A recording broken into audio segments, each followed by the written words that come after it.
नमस्कार, मुकाबला में आपका स्वागत है। मैं हूं संकेत उपाध्याय। तो पश्चिम बंगाल का प्रथम चरण का चुनाव अब समाप्त हो गया है, खत्म हो गया है। जो अक्सर चुनाव में बातें होती हैं वो तो यहाँ पर भी, इस राज्य में भी हो रही हैं कि जैसे ईवीएम में कहीं कहीं कुछ गड़बड़, कि कहीं कुछ बटन दब रही है, कहीं ये ईवीएम खराब। इसके अलावा पोल एजेंट्स पर सवाल उठाए। तृणमूल कांग्रेस का एक डेलीगेशन जो है वो इलेक्शन कमीशन भी गया। भारतीय जनता पार्टी ने तृणमूल कांग्रेस को कुछ बोला। अच्छा, इस बीच प्रधानमंत्री बांग्लादेश में थे तो वो भी पश्चिम बंगाल में राजनीति का एक बहुत बड़ा कारण बन गया कि वो मतुआ समुदाय को रिझाने के लिए वहां पर भाषण दे रहे हैं, एक तरीके से वहां पर कैंपेनिंग कर रहे हैं पश्चिम बंगाल के लिए। इस पर भारतीय जनता पार्टी ने कहा कि जिसकी जैसी सोच वो वैसा ही सोचेगा।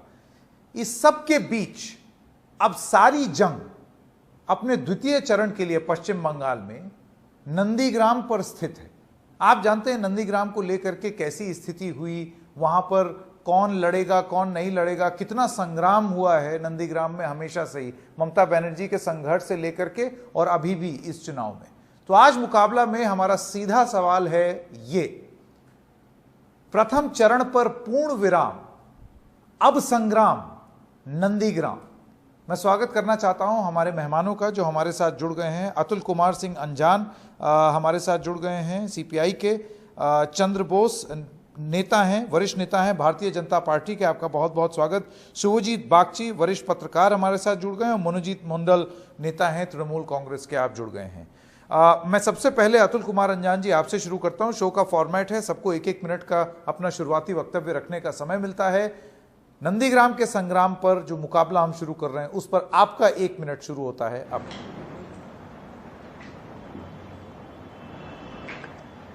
पश्चिम बंगाल के चुनाव काफी आकर्षण का केंद्र बने हुए हैं। चुनाव से पहले पिछले 6 महीनों से हिंसा का एक वातावरण पश्चिम बंगाल में चल रहा है, भारतीय जनता पार्टी और टीएमसी के बीच में। ऐसा लग रहा है कि ये बंगाल का चुनाव नहीं है, पूरी केंद्र का मंत्रिमंडल चढ़ बैठा है बंगाल के ऊपर। जैसे मालूम पड़ रहा है कि कोई किला फतेह करने के लिए निकले हैं। ये वही तरह का लड़ाई है जैसे ईस्ट इंडिया कंपनी के खिलाफ सिराजुद्दौला ने बंगाल में लड़ी थी और मीर जाफर ने उसमें जो है भेद लगा करके उस लड़ाई को हरा दिया था, भारत की गुलामी का इतिहास लिखा था।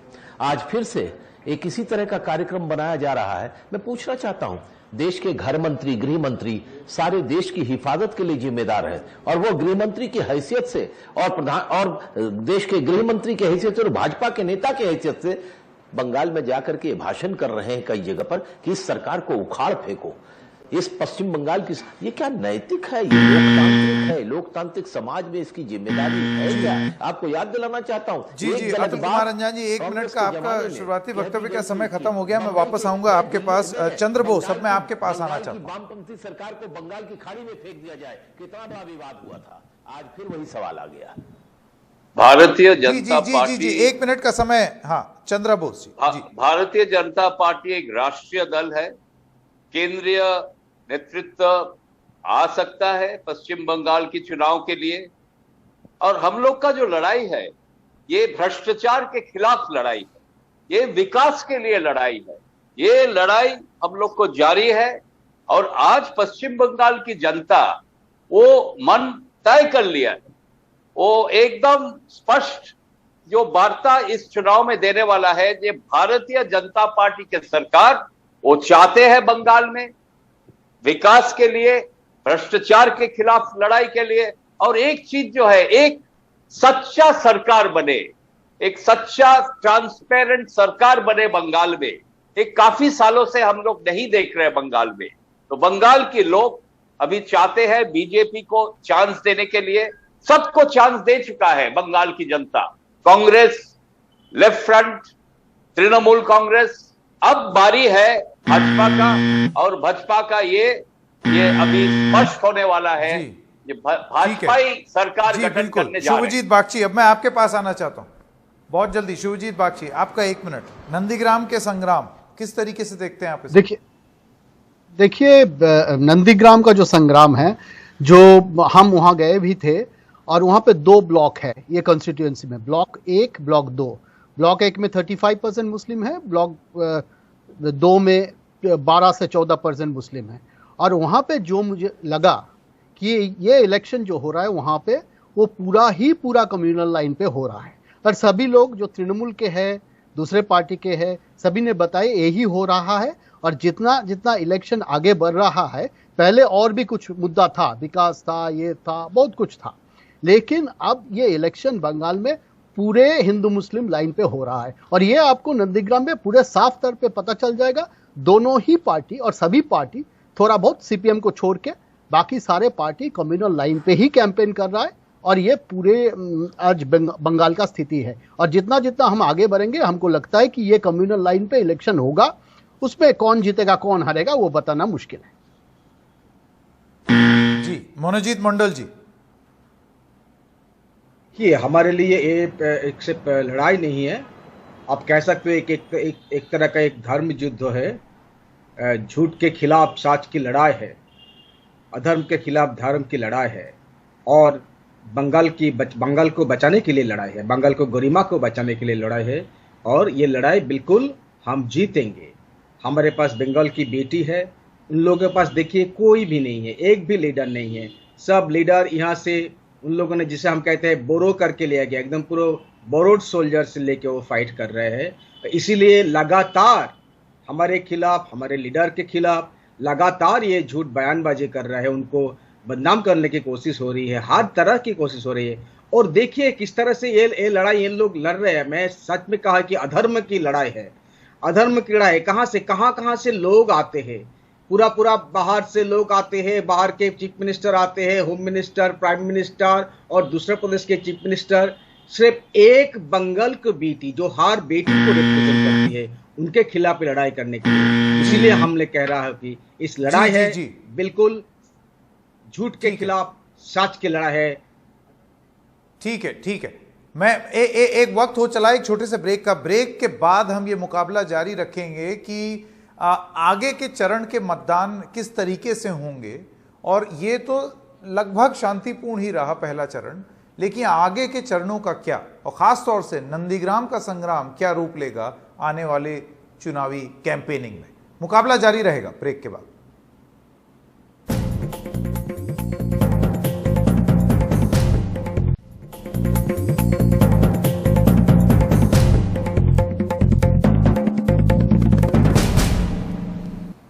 मुकाबला में एक बार फिर से आपका स्वागत है। नंदीग्राम का संग्राम क्या रूप लेगा, और नंदीग्राम के आगे पश्चिम बंगाल में जिस किस्म की राजनीति हो रही है टीएमसी और बीजेपी के बीच में, वो क्या रूप लेने वाली है। मैं बहुत जल्दी बता दूं कि अब से थोड़ी देर पहले एक वक्ता ने यहां पर यह बोला कि ये धीरे धीरे और कम्युनल और सांप्रदायिक हो जाएगा। मैं आपसे पूछना चाहता हूं चंद्र बोस जी, अगर ये विश्लेषण को ठीक माने तो इसके लिए जिम्मेदार किसको ठहराएं? किसके हित में है सांप्रदायिक हो जाना माहौल? देखिए, ये बात गलत है। बंगाल में ये सांप्रदायिक राजनीति नहीं चलता है। आज बंगाल में भाजपा को लोग समर्थन दे रहे हैं, कारण हम लोग एक सच्चा सरकार के लिए लड़ाई कर रहे हैं। हम लोग चाह रहे हैं सबके साथ सबके विकास और सबके साथ सबके विश्वास। जो हम लोग का नेता नरेंद्र मोदी जी का जो नारा है, इसको हम लोग जमीन पे इंप्लीमेंट करने का प्रयास हम लोग ले रहे हैं। तो ये कम्युनल मामला, बस सांप्रदायिक मामला कहां से आ रहे हैं? ये ऑपोजिशन में जो है ऐसे ही आरोप लगा रहे हैं भाजपा के ऊपर, ये एकदम गलत बात है। सांप्रदायिक राजनीति बंगाल की जमीन पे नहीं चलता है, और कोई भी पार्टी ये करते हैं तो उनको रिजेक्ट किया जाएगा। नहीं, लेकिन चंद्र बोस जी, आप ये बताइए, नंदीग्राम के संदर्भ में 30-70 की बात करने वाली कौन से पार्टी के सदस्य थे? नहीं, ये नंदीग्राम का जो आंदोलन है, इसके साथ कोई सांप्रदायिक आंदोलन जुड़े हुए नहीं है। ये गलत बात है। नंदीग्राम के आंदोलन है ये जो तृणमूल सरकार जो भ्रष्टाचार में लिप्त हुए हैं, जिनका नेतृत्व ममता बनर्जी ने दे रहे हैं, उनके खिलाफ ये लड़ाई है। नंदीग्राम में भाजपा का जीत होगा, ये जीत होगा भ्रष्टाचार के खिलाफ लड़ाई के बारे में। एक सरकार जो कमिटमेंट दिया था 2016 में, एक भी कमिटमेंट वो नहीं मानने सका, इसका खिलाफ लड़ाई हो रही है। ठीक है मनोजीत मंडल, मैं आपके पास आना चाहता हूं। आपने सुन लिया चंद्र बोस ने क्या बोला कि कोई सांप्रदायिकता नहीं हो रही है और ये आपका झूठा प्रचार है। नहीं, चंद्र बोस जी मेरे अच्छे दोस्त थे, एक बहुत सेंसिबल बीजेपी में वो माने जाते हैं, इसलिए उनको टिकट भी नहीं मिला। आप समझ सकते हो बीजेपी किस किस लोगों को टिकट दे रहा है, चंद्र बोस को टिकट नहीं मिला। खैर ये बात अलग है। देखिए लगातार आप अगर पिछले 30-40 साल देखोगे बीजेपी का जो हम जिसे कहते हैं कि बीजेपी के जो राइज है लेट 80s कहां पर हुए, किस पे हुए, एक पूरा कम्युनल जो मूवमेंट था, जो जिनको राम मंदिर मूवमेंट कहते हैं, उसी के आधार पे बीजेपी का राइज हुई थी। और उसके बाद जब वाजपेयी जी समझ गए थे कि इस तरह का आधार पे हम नहीं चल सकते हैं, वो जब सरकार में आए, वो एक बहुत ही बड़े लीडर थे, बहुत ही टॉल लीडर थे, तब ये पूरा मामला एकदम बैकबर्नर में चले गए थे। 2004 के बाद जब इन लोग हारे लगातार 2 बार, 2014 में इन लोगों का सिर्फ एक ही एजेंडा रह गया है, वो है हिंदुत्व का एजेंडा और उनके वर्जन का हिंदुत्व। ये इतिहास कहती है। 2014 के बाद अगर ये मोदी शाह का बीजेपी अगर देखोगे, इसका एक ही एजेंडा है, पूरा कम्युनल एजेंडा, और सिर्फ दिखावा है, सबका साथ सबका विश्वास है, सब दिखावा है। ये लोग मानते नहीं। अभी मैं कहता हूं after the enactment of CAA, ये तो पूरा जो कम्युनलिज्म है, जो लेटेंट एक कंटेंट में था, वो एकदम पूरा इंस्टीट्यूशनलाइज्ड हो गया है। एकदम पार्लियामेंट में उनको स्टैम्प दे दिया, क्योंकि उनके पास मेजोरिटी है, उनके पास ज्यादा से ज्यादा मेंबर है, और उसी का एक मैनिफेस्टेशन है। प्रज्ञा सिंह ठाकुर जैसे लोग पार्लियामेंट में घुस जाते हैं, उनको टिकट दिया जाते हैं, उसी तरह लोगों को भाषा बोलते हैं। किस तरह का लोग नहीं है। चंद्र बोस जी अच्छे आदमी है, अच्छे, उनका एकदम पेडिग्री बहुत अच्छे, वो ये सब ओपनली नहीं कह सकते, लेकिन मुझे मन ही मन में मालूम है उनको भी ये तो चंद्र बोस अच्छे, लेकिन उनकी पार्टी गंदी, ऐसा तृणमूल कांग्रेस का मानना है। नंदीग्राम में कॉल कम्युनल पॉलिटिक्स। चलिए चंद्र बोस जी, आप पर तृणमूल कांग्रेस मेहरबान है। कहीं ऐसा ना हो कि जिस तरीके से हम देख रहे हैं कि तृणमूल कांग्रेस से भाजपा में पलायन हो रहा है, कहीं चंद्र बोस उस हिसाब से तृणमूल कांग्रेस में ना दिखें, ऐसा ना हो जाए चंद्र बोस जी। देखिए मनोजीत मंडल जी मेरा दोस्त जरूर है, मगर हम लोग विपक्ष पे है, राजनीतिक लड़ाई है, मेरा व्यक्तिगत कोई लड़ाई नहीं है मनजीत मंडल जी के साथ। नहीं तो ऐसे ही होना भी चाहिए, ये भी होना लेकिन चाहिए, दुर्भाग्यवश जरूर होना चाहिए। बंगाल के संदर्भ में अगर बात किया जाए तो ऐसा होता नहीं है। नहीं, ये गलत बात है। हम ऐसा राजनीति समर्थन नहीं करते हैं। देखिए महात्मा गांधी और सुभाष चंद्र बोस आगे बढ़ते हैं। अतुल कुमार अंजान जी, मैं आपको लाना चाहता हूं यहाँ पर। अतुल अंजान जी, आप मुझे बताइए कि आरोप लग रहा है कि सांप्रदायिक होता जा रहा है माहौल पश्चिम बंगाल में, उसका जिम्मेदार कौन है? सबसे अव्वल बीजेपी का कहना है ऐसा कुछ नहीं है, ये दुष्प्रचार है। तो ये क्या ऐसा कुछ नहीं है? और अगर है तो उससे लाभान्वित कौन होता है? शुभजीत भागची जी ने अपने वक्तव्य में एक बहुत गोल्डन लाइन पॉलिटिकल प्रोसेस की, पूरी राजनीतिक प्रक्रिया की प्रस्तुत की कि सांप्रदायिक होता हुआ चुनाव। बंगाल में कभी सांप्रदायिकता विषय नहीं थी, और मैं आपको कहूं कि बंगाल के लोग धार्मिक होते हुए भी सांप्रदायिक नहीं रहे हैं। दुनिया में, देश में, भारत देश में जितना अगरबत्ती बनती है और जितना काला लोबान बनता है, वो सबसे ज्यादा अगर बिकता है, उससे आधे से ज्यादा बिकता है तो बंगाल में बिकता है। बंगाल के हर घर में शाम को मां दुर्गा, मां काली के सामने और रामकृष्ण परमहंस के सामने लोग दिया जलाते हैं, लोग अगरबत्ती जलाते हैं। और ये सब करने के बाद भी उन्होंने 34 साल तक, जिनके बारे में बिना मतलब का प्रचार ये आरएसएस के लोग करते रहते हैं कि कम्युनिस्ट नास्तिक होते हैं, इसी बंगाल की जनता ने 34 साल कम्युनिस्टों को सरकार में रखा था। ज्योति बाबू की पत्नी पूजा करती थी, अर्चना करती थी। ये सब भूल करके आज मैं एक सवाल पूछ रहा हूं कि ये क्या जरूरत है? आप धर्म की बात कर रहे हैं, आप हिंदू मुसलमान कर रहे हैं। 2014 के बाद से मुझे दुख है इस बात को कहने में। आज एनडीटीवी पर संकेत जी मैं ये कह रहा हूं कि लगता ही नहीं कि कोई चुनाव आयोग है। यही चुनाव आयोग था ना, यही टीएन शेषन इसके मुख्य चुनाव आयुक्त थे। मजाल था कोई कर लेता कुछ। आज केंद्रीय पैरामिलिट्री आ गई उसके बाद भी हिंसा की घटनाएं हो रही हैं।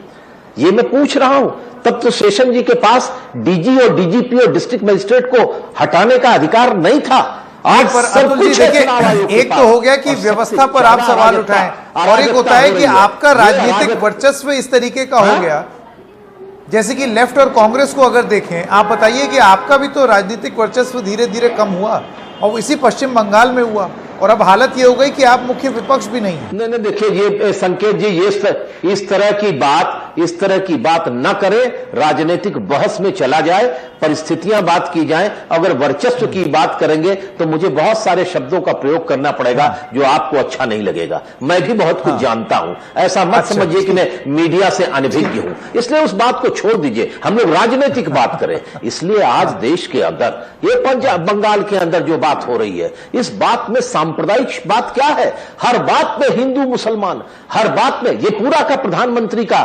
बांग्लादेश का दौरा, मैं पूछ रहा हूं क्यों नहीं आपने जाकर के पूजा की मां काली के सामने कि हे मां काली, सारी दुनिया से कोरोना समाप्त कर दो, भारत पर कोरोना का दूसरी लहर आ गई है, हमें इसे मुक्ति दिला दो। बातें आप कर रहे हो मतुआ संप्रदाय की, ये क्या नहीं है? ये एक तरीके का सांप्रदायिकता है, ये एक तरीके का राजनीतिक खेल है, ये एक तरीके की राजनीतिक कार्यप्रणाली है, जिस कार्यप्रणाली में बंगाल को झोंका जा रहा है। और अफसोस है कि हमें बंगाल की जनता से कहना पड़ेगा कि आप मन और मस्तिष्क के हिसाब से अपनी परंपरा को, और मैं एक और बात कह के बात खत्म करता हूं कि इसी बंगाल में, इसी नरेंद्र मोदी जी ने नेताजी सुभाष चंद्र बोस का मामला उठा के पूरे परिवार को ला करके साथ रेस कोर्स में खाना पाना कराया, तमाम ऑफिशियल रिकॉर्ड किए, जवाहरलाल नेहरू के खिलाफ कई तरह के आचरण किए, अब वो बंद कर दिया।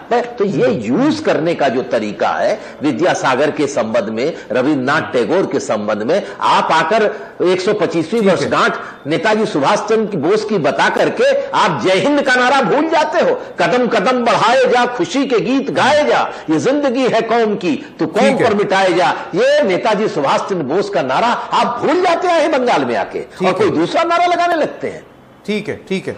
अतुल कुमार अंजान ने अपनी बात साफ साफ रखी है, लेकिन अतुल जी ऐसा है, आप किसी भी शब्द का प्रयोग कर सकते हैं जब तक वो पार्लियामेंट्री हो, और आप जो बोलना चाहते हैं वो बोल सकते हैं। तो जो आपने बोला था कि मैं भी अपने शब्दकोश में से कुछ शब्द ला सकता हूं, बिल्कुल लाइए, जब तक वो मर्यादा के दायरे में हो, हमको कोई आपत्ति नहीं हो सकती। पत्रकारिता जितना दिनों से उससे ज्यादा दिनों से मैं टेलीविजन में बात अपनी रख रहा हूं, मैं रखूंगा। वो आपने बहुत अच्छा कहा कि हमें संस्कृत भाषा का प्रयोग करना चाहिए। और अतुल जी को हम बिल्कुल नहीं, आप कह रहे थे ना कि मेरी पोटली में भी शब्द हैं, आप बिल्कुल प्रयोग करिए उन्हें, यहाँ कोई नहीं रोक रहा है आपको कि मैं करना चाहता हूँ, वो आप बिल्कुल बेशक करें, बस वो मर्यादा में हो और कुछ नहीं। शिवजीत बागची, मैं आपके पास आना चाहता हूँ। अब मर्यादा मैं जानता हूँ, इतनी मर्यादा तो मैं एक राष्ट्रीय पार्टी का छोटा सा प्रवक्ता हूँ, इतना तो मैं जानता हूँ मैं। ठीक है, शिवजीत बागची।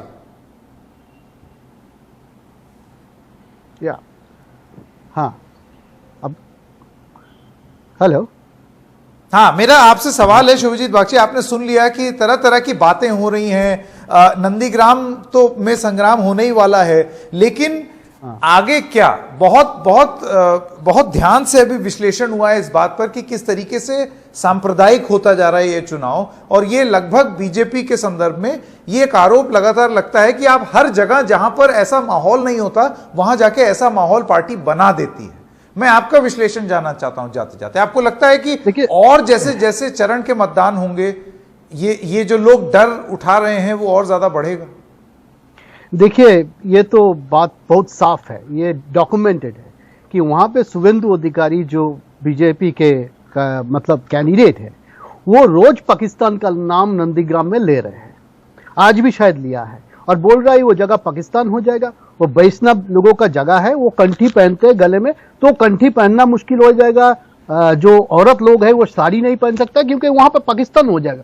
ये वो रोज बोल रहा है, और ये रिपोर्टिंग न्यूज़पेपर में, बांग्ला न्यूज़पेपर में हो भी रहा है, और इंटरेस्टिंगली तृणमूल इसका विरोध नहीं कर रहा है। क्यों नहीं कर रहा है? क्योंकि उनको लगता है कि हिंदू वोट उसके खिलाफ चला जाएगा। तो कितना हद तक ये सांप्रदायिक हो चुका है इसी से आपको पता चल जाएगा। तृणमूल इसका विरोध नहीं कर रहा है, अभी तक नहीं आ रहा है। और ये भी छोटा सा एक चीज मैं आपको बता दूं कि जो इश्तेहार ये ममता जी को एपिजर बोला जाता है। और जो देखिए आप इस बार इश्तेहार में, जो तृणमूल का इश्तेहार है, उसमें 2 बार संख्यालघु यानी कि माइनॉरिटी कहा गया है, जबकि वो 43 टाइम्स था संख्यालघु 2016 में, और एक पूरा चैप्टर था 2011 में, यहाँ पे संख्यालघु नहीं, माइनॉरिटी नहीं, मुस्लिम कहा गया था 2011 में। तो ममता जी भी अपने पोजीशन चेंज कर रही है, और इस बार, पिछले बार 56 मुस्लिम को टिकट दिया था, इस बार 43 या 46 को दिया है, घटा दिया है, और बीजेपी शायद 6 लोगों को दिया है। बहुत ही जबरदस्त विश्लेषण। तो ये बिल्कुल, मुझे तो ऐसे इसमें एक शैडो दिखाई दे रही है दिल्ली के चुनाव की, कि किस तरीके से भारतीय जनता पार्टी का जो एजेंडा था उसमें धीरे से सॉफ्ट पेडलिंग कर रही थी आम आदमी पार्टी, ताकि वो उनसे कोई वोट छिटक ना जाए। लगभग वैसा ही विश्लेषण अभी कर रहे हैं बागची जी। तो ये दोनों तरफ से अगर सांप्रदायिकता नहीं है तो क्या है? और तीसरा चीज मैं ये भी बता दूं कि बंगाल सांप्रदायिक नहीं था, ये पूरा गलत है। अब 1937 से 47 तक देख लीजिए, बंगाल में जो मुस्लिम लीग का सरकार बना था, तो उस वक्त किस तरह से कांग्रेस और बाकी पार्टी जो हिंदू पार्टी थे वो सब एकजुट हो गए थे। ये 37 साल से 1937 से 47 का हिस्सा है, ये बंगाल का हिस्सा है। 100-150 साल से ये सांप्रदायिकता इतिहास यहाँ पे है, लेकिन जब लेफ्ट आ गया था तो ये दब गया था, लेकिन ये अभी बाहर आ रहा है, तो ये पार्ट ऑफ द प्रोसेस है। तो और मैं लास्ट में ये बता दूं कि आप बोल रहे कि आगे आगे चुनाव क्या होगा, तो दूसरा हिस्सा ये हो सकता है कि ये क्लिप कंपटीशन हो रहा है, ऑडियो क्लिप का कंपटीशन आज से शुरू हुआ है, दोनों तरफ से ऑडियो क्लिप निकाला जा रहा है। तो मुझे लगता है कि ऑडियो क्लिप और वीडियो क्लिप शायद और भी कुछ सामने आ सकता है अगले चरण। ये ऑडियो क्लिप और वीडियो क्लिप और हर किस्म की चीज होगी इस चुनाव में।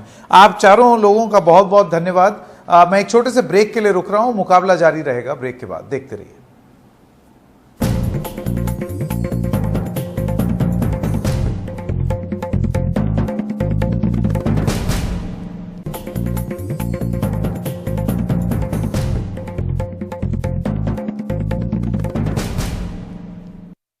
ये इलेक्शन जो हो रहा है वहां पे वो पूरा कम्युनल लाइन पे हो रहा है, और सभी लोग जो तृणमूल के हैं, दूसरे पार्टी के हैं, सभी ने बताया यही हो रहा है। और जितना जितना इलेक्शन आगे बढ़ रहा है, पहले और भी कुछ मुद्दा था, विकास था, ये था, बहुत कुछ था, लेकिन अब ये इलेक्शन बंगाल में पूरे हिंदू मुस्लिम लाइन पे हो रहा है। और ये आपको नंदीग्राम में पूरे साफ तौर पे पता चल जाएगा। दोनों ही पार्टी और सभी पार्टी, थोड़ा बहुत सीपीएम को छोड़ के बाकी सारे पार्टी कम्युनल लाइन पे ही कैंपेन कर रहा है।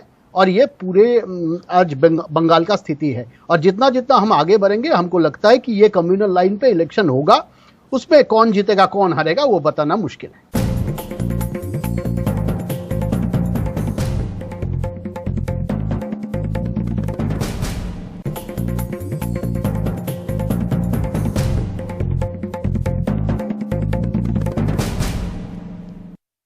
भ्रष्टाचार में लिप्त हुए हैं, जिनका नेतृत्व ममता बनर्जी ने दे रहे, उनके खिलाफ ये लड़ाई है। नंदीग्राम में भाजपा का जीत होगा, ये जीत होगा भ्रष्टाचार के खिलाफ लड़ाई के बारे में। एक सरकार जो कमिटमेंट दिया था 2016 में, एक भी कमिटमेंट वो नहीं मानने सका, इसका खिलाफ लड़ाई हो रही है। ठीक है मनोजीत मंडल, मैं आपके पास आना चाहता हूं। आपने सुन लिया चंद्र बोस ने क्या बोला कि कोई सांप्रदायिकता नहीं हो रही है और ये आपका झूठा प्रचार है। नहीं, चंद्र बोस जी मेरे अच्छे दोस्त थे, एक बहुत सेंसिबल बीजेपी में वो माने जाते हैं, इसलिए उनको टिकट भी नहीं मिला। आप समझ सकते हो बीजेपी किस किस लोगों को टिकट दे रहा है, चंद्र बोस को टिकट नहीं मिला। खैर ये बात अलग है। देखिए लगातार आप अगर पिछले 30-40 साल देखोगे, बीजेपी का जो हम जिसे कहते हैं कि बीजेपी के जो राइज है लेट 80s, कहां पर हुए, किस पे हुए? एक पूरा कम्युनल जो मूवमेंट था, जो जिनको राम मंदिर मूवमेंट कहते हैं, उसी के आधार पे बीजेपी का राइज हुई थी।